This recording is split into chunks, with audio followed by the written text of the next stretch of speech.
Hello and welcome to today's edition of Frontier Opening Bell. I am Bosin Lamofaye. It's Thursday, the 18th of June. Quite a lot to talk about this on this edition of the program, the Global Space, Africa, and the market. So let's hit the ground running and give you a very quick overview of some of the big markets on the African continent as that's coming through straight now. You see the South African market leading the rest of the continent, the largest market by size, by market cap, a whopping 3.36%.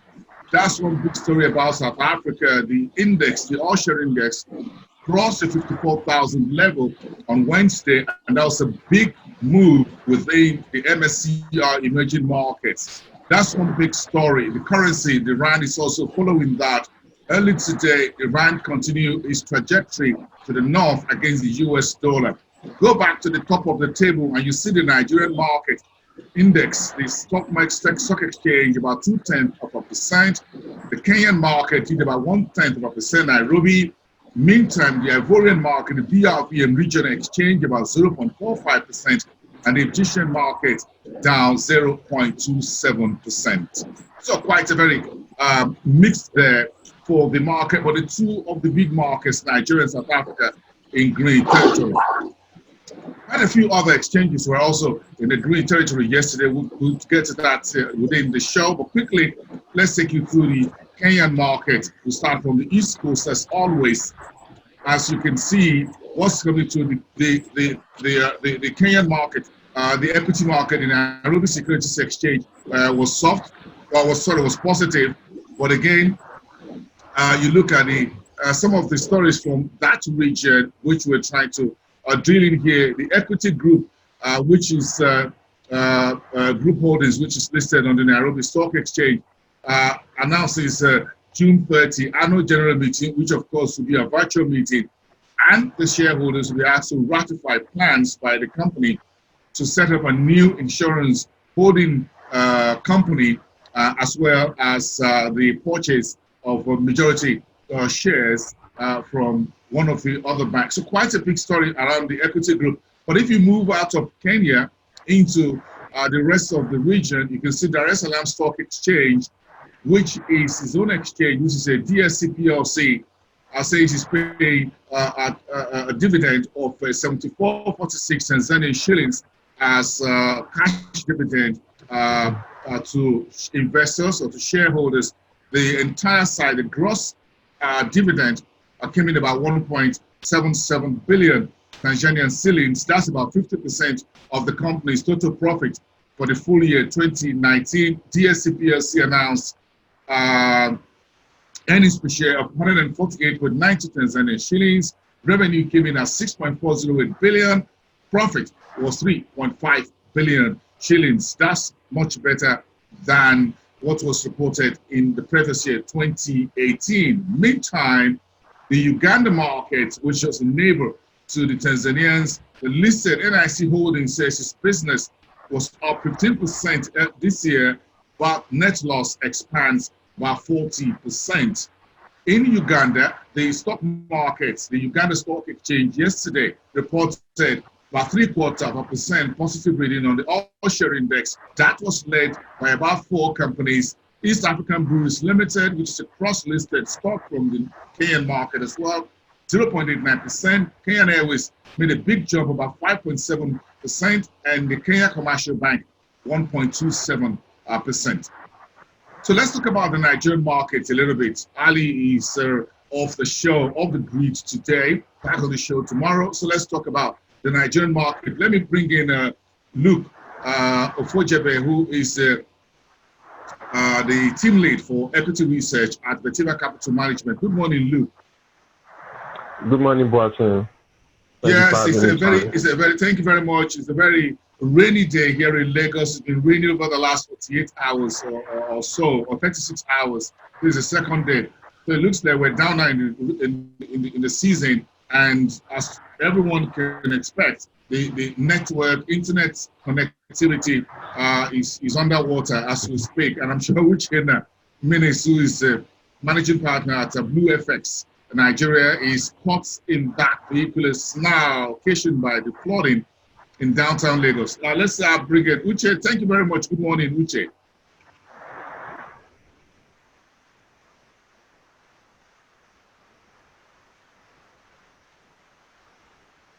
Okay, let's get this on first with Luke. Just a very quick one. Inflation, Nigeria's inflation is still making some splash. That came in about early yesterday, about 9 a.m. But then folks are still. Uche?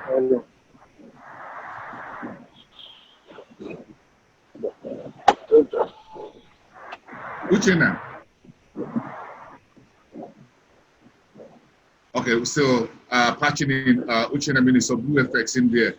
Luke, please give us your views about these numbers from the NBS yesterday. What's the reading at the Chiba capital? Okay, so like you rightly said, the NBS released its inflation figures yesterday in the morning. So headline inflation rose to about 12.4%. From a previous month value of about 12.34%. So what it means is that we saw a 6 basis point increase in headline inflation. And this was mainly driven by the increase in non-energy core inflation. We saw increase in prices of services, especially services where the risk of offering them is actually much higher now due to the COVID-19 pandemic in the across the globe, really. So we saw increase in the number of services being offered across the country. So that really impacted inflation figures for the month of May. And the expectation is that we might continue to see more of these. And recently as well, the Minister of Power came out to inform us that the newly revised power tariffs will be taking effect from 1st of July. So that's another threat to core inflation. And the negative thing about this is that this can actually spread across other sub-indices of inflation, and overall it will then affect headline inflation. We saw this when it happened in 2016 when they increased power tariffs. The impact actually filtered across all other sub-indices of inflation. So we think if this happens as well, that we are going to see a repeat of that going forward. So the big question now is, what is the CBN planning to do as regards rising inflation figures?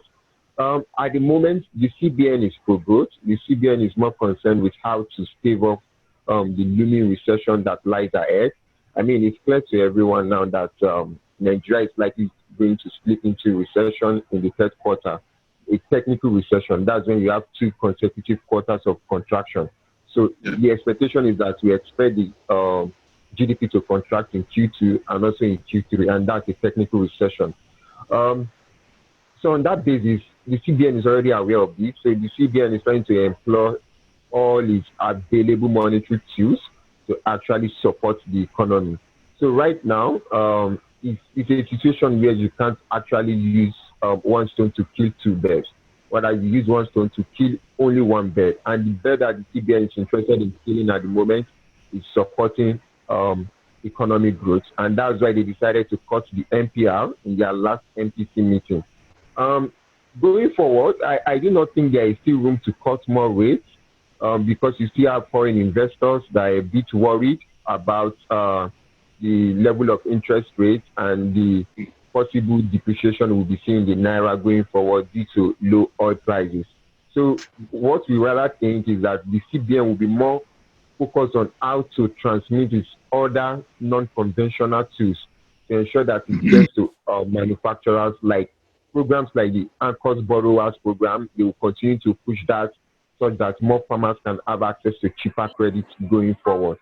And then in terms of what they will do about inflation, I think at the moment, the CBN will just have to let inflation run its course. The only tool they can use to actually tame that now is managing system liquidity. We've seen what they've been doing in terms of debiting banks' cash reserves. I mean, they will continue to do that to support liquidity, to manage liquidity in the system such that inflation doesn't go haywire. But at the moment, the core focus for the CBN is to focus more on economic growth going forward. Very interesting scenario you're painting for us here on the show, Luke. Thank you, because again, if we look at the numbers, some folks will say, look, there was exchange rate flow through into the latest inflation number in terms of the exchange rate, the naira value.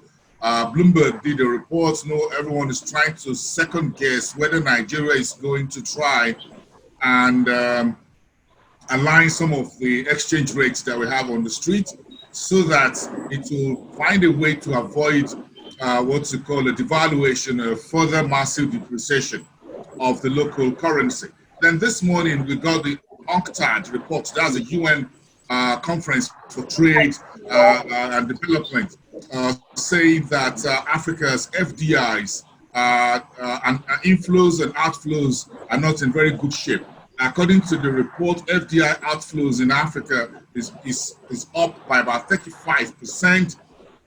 Inflows into Nigeria is down to about 3.3 billion US dollars. The last figure we had earlier in the year, around March, was about $5.85 billion, which means the figures are much lower. So with FDIs going lower, look at Ghana as well, reporting a slower GDP of 4.9% in the first quarter against a 6.7% in the same period of last year. So where is the, how do you think this will play into the marketplace, Luke? Okay, so I'm just going to start with the first part of the question, and then I'll move to the second part. So for the first part where you mentioned foreign exchange rate, for us at Betiva, we believe that foreign exchange rates will remain relatively stable for the rest of the year, because we think the CBN will be more strategic in terms of how it manages foreign exchange liquidity. We've seen what is the central bank has been doing at the NAFEX window, where we have a number of foreign investors that want to leave the country, but the CBN has come up with an orderly timetable for the exit of these foreign investors. And more so, we started seeing like improvement in oil prices, although it's a bit sluggish, but it's an improvement overall. So, and the expectation is that as we continue to see improvement in demand for crude oil across a number of countries, especially the advanced countries, due to loosening social distancing measures, we think that will also continue to support oil demand and support oil prices. Consequently, it will support our foreign reserves and help to cushion the naira against possible significant depreciations going forward. So in our view, we did not see any devaluation. Rather, we do expect that we might be seeing slight depreciations in the naira due to trading at the NAFEX window. So for the foreign investors, other than the foreign exchange rate risk, there is also the risk of unimpressive economic growth in the country. I mean, at the start of the year, at Betiva, our growth forecast for Nigeria was 2.5%. And even at that, we mentioned in our report that that growth is a bit fragile, that any slight shock can actually reverse our growth expectations. And that's what we saw when COVID-19 happened, and everything has been reversed. The base expectation now is that the Nigerian economy could likely contract by the end of the year. And that's not surprising, because we still have a number of infrastructural gaps within the country that the government needs to address. So these are things that foreign investors also watch out for. We still have regulated markets in different sectors. We have the downstream space still being regulated. You have the power sector still being regulated. We have cap pricing in a number of sectors, and that's not what foreign investors are comfortable with. Then, from what you mentioned about having multiple exchange rates in the country, I think what's really driving the exchange rates in the parallel market is buyer sentiment. Is just mainly due to the fear of a possible devaluation, another possible devaluation. And the reality is that we don't expect that to happen again. The first, this central bank had already done one. We don't expect them to do another one anytime soon. So what I think is that after some time, what we see in the parallel markets will begin to narrow down and catch up with what we have at the NAFEX window. where the rate is currently at about 385, 387. But that will take a while. It will take some time to actually convince people on the streets out there that the CBN is really managing this rate effectively. Then speaking about your second question, the one about FDI outflows out of the country. So for FDI, it's more than just asking foreign investors to come into your country to come and invest in your country. There are a number of risks they look into. They are not like FDIs where when you want to leave the country, it's so easy. It's just for you to sell your instruments, your assets in the country, get your foreign exchange and leave the country. But for the foreign investors, it's a bit structural for them. For them to leave, it even takes a significant amount of time for you to process your exit out of the country. So they are aware of a number of risks in the country. One of them is the environmental risk. You are coming into a space where the infrastructure is not well put in place. You have road infrastructure still poor. You still have the power infrastructure still struggling. The cost of power in the country is still is relatively higher than what it is in a number of other African countries. That's one thing they look at. Another thing they look at also. Yes. Okay, you want to say something? Yes. A quick one. The scenario for foreign portfolio investors and foreign direct investors, like you're rightly pointing out, are a little bit different. FDI guys look at a bit of a wider range of issues, rather than while the FPIs are a little bit narrow and like you said. So let's just ask look, just a minute. Let's ask Uchenna Menis, what's his take on where we are right now, the global space, oil prices down, the second wave of coronavirus is a concern, but the South African rand, which is the number one convertible currency on the African continent, continues to rise on the back of the US dollar. So, so what we are experiencing now is a mixture of sentiment, both bullish and bearish sentiment.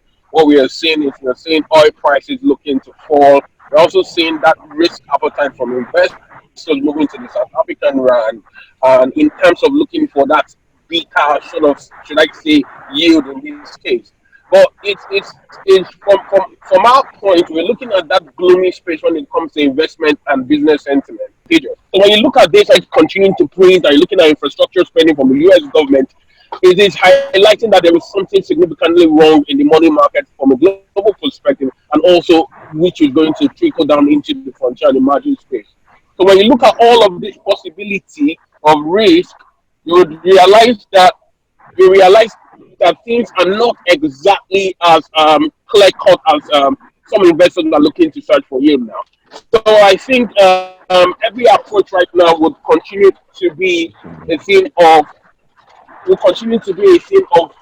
applying caution and trying to adjust and allocate portfolio for just the short term and medium term, because we have no clear cut, should I say, direction as to where prices and investment sentiment will be. Quite a very poor sentiment right now. It's a little bit mixed. Maybe the market's trying to outright the virus and the fears about the second wave of the pandemic. So in just about 30 seconds, Uchenna, so what's your outlook on the major currencies play, where you have the the USA rand as well? I think in terms of looking to allocate, should I say, portfolio into the currencies, I think the Japanese yen and the Swiss franc would actually serve as that very cautious play, given the fact that they serve as, should I say, prominent safe havens in uncertain business and investment sentiment and states. If we start to see a bit of relaxation and a bit of maybe containment when it comes to the coronavirus, then I think beta currencies like the South African rand, the Australian dollar, the New Zealand dollar, and a bit of the euro too, because it's sort of depressed given compared to historical, should I say, valuation. And those are currencies that can serve as a good play going into this, should I say, as this time starts to materialize, as risk starts to precipitate. I think the US dollar is putting itself in a place for another bullish one. Everything is really pointing to the fact that the US economy is having the creating that possibility that they might have a V-shaped recovery, and investment and FDIs and FPIs would look to and investors would look to push their portfolio into that space, and that can see a strong bid in the greenback. Boston. Okay, we'll see how all of this play out. Uche Naminis, at 12 o'clock UK time today, the Bank of England is taking interest rate decision. Some folks are asking if the UK, the Bank of England, will follow in the footsteps of the US Fed in cutting interest rate to zero. That's a big story there for today. I'm sure you're watching that. We'll talk more about that later tomorrow on the show. Thank you so much, Uche Naminis. As we begin to wrap up this edition of Frontier Opening Bell, take a look at North African market. The Egyptian market, as we showed you earlier, was a little bit tepid, but in Algeria, the listed NCA Ruba is delisting, says it's increasing its capacity by 34 million US dollars. EGX listed, that's for the Egyptian market. L9 declares 67.17 million Egyptian pounds net profit for 9 months ended March the 31st, 2020. Meantime, Morocco, the central bank slashed interest rate by 50 basis points. All of this in a bid to stimulate the economy. This morning, the Mozambique central bank also cut interest rate 100 basis points to 10.25%. In other news across Africa, of course, you heard yesterday, AFDB, that's the African Development Bank, joined the NASDAQ Sustainable Bond Network in the US, in New York. 10 bonds from the AFDB were listed, including the $3 billion premier social bond to fight the pandemic. Meantime, AFDB as a board approved 225 million euros on Wednesday to support the Egyptian's electricity sector, all in the effort to mitigate the impact of coronavirus. So let's leave it there for today, gentlemen. Thank you very much, Luke Ofojebe from Vetiba Capital and Uche Naminis of BlueFX Nigeria. We'll see you again bright and early tomorrow, Friday, to wrap up the market week on Frontier Africa Reports. I am Bosi Nomofaye, and I'll see you then.